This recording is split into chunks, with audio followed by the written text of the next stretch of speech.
Welcome back to our channel. This is Mariah. This is Spencer. We just went on a listing appointment, and for those of you who don't know, we are a husband and wife real estate team. We don't do all of our appointments together. We're not normally together during the day. We like to do different things, obviously, because that's the most productive way to use our time. But sometimes when we go on listing appointments, we like to tackle it together and kind of tag team it. So that's what we did. So now we're driving to a door knocking lead, or this is actually a potential seller lead in our farm. And we're bringing them this beautiful color, nicely made market analysis for their home. They didn't ask for one, but they're getting it anyway. And this is just a potential seller lead, someone that might want to be selling that's expressed interest in the next year or so. We're killing two birds with one stone. I also have a lead. It was an expired lead in the same area. Yeah. So I also have some information on previous expireds around her, active listings right now, and also CMA, because it's nice to say, like, there was only 2 expireds around her in the last 7 months. So it was kind of just her short end of the stick. I don't think she was overpriced. I really think it came down to her agency that she worked with. I know a lot of people don't agree, and they think that agents are agents. It doesn't matter who you are, but no, it really does matter who your agency is with, and that's why I'm so proud to say I am with Berkshire Hathaway. Mariah and I both are. So have you talked to this expired listing before? How'd you? Funny story, I called her the day it got expired, and she yelled at me and told me, obviously, don't ever call me again. And she was very rude to me. She was just discouraged, and honestly, so I called her actually twice in that day. You called her back? Yeah, one in the morning and then one in the evening, and just said, hey, so-and-so. I was honestly being a little aggressive just because she gave me such a hard time, and that's just my mentality this is how my personality is. I want to get results. So how did it end though? It ended this way. I called her in the morning, I called her in the evening, and I made a note in the morning saying, do this, arrive to her house and give it to her. I made that happen that day, even though You drove to her house already? I drove to her house that day already. This is news to me. I knocked on her door, I shook her hand.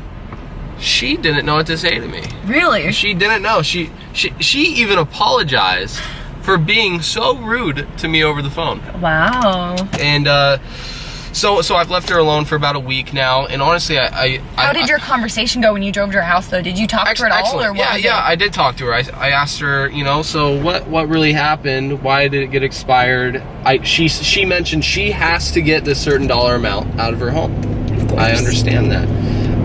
To get to her next destination. So I did the research over this last week. I started thinking about her. I really think her home's worth what she says it is, and I believe us at Berkshire is going to get it sold for her.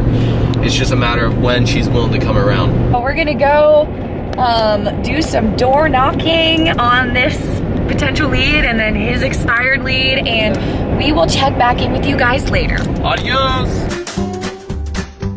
I just knocked on the door of the potential seller lead. They were not home, but I left them the CMA, my business card, a list of client reviews, and testimonials from satisfied clients, and some market stats, and I left them a payday candy bar all together, wrapped up, put it on their door. It was a really nice house, so if that doesn't catch their attention, I don't know what will.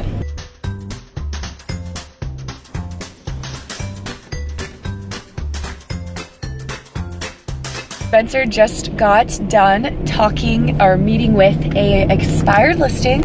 Again, new day. How'd it go? I was able to talk to her for over an hour, not necessarily even about real estate. Obviously what I can do for her, what our great name at Berkshire Hathaway can do for them.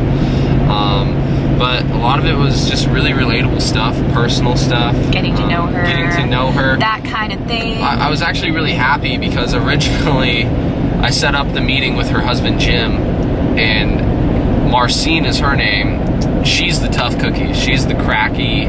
Yeah. She's the one we gotta crack. She's the one that is gonna have the final say. Yeah. And Jim's the easy sale, so it's good you met with the tough one. Yeah, it is.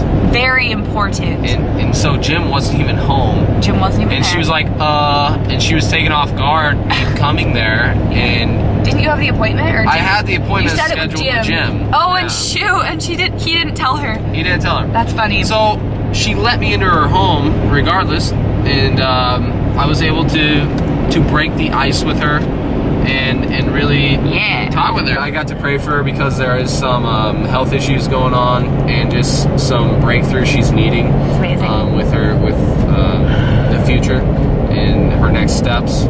So that was awesome. Jesus was there and really fell on their family, and he's gonna fall on this transaction, and that's what I love to see. That stop sign fell down. Look at that. Someone hit it. Ooh.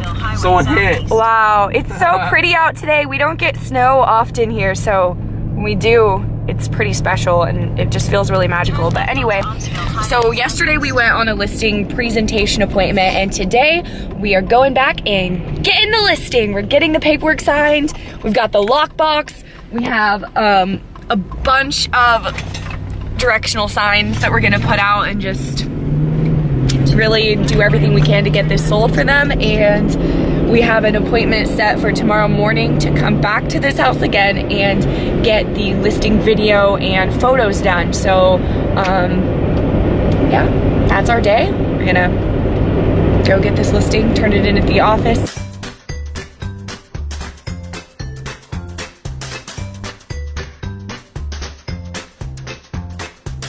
This is the end of the day. Me and Francis get to say goodbye to everybody. We had a really good listing appointment, but now it's about 5 o'clock and we've had a long day. Say bye. She's shy.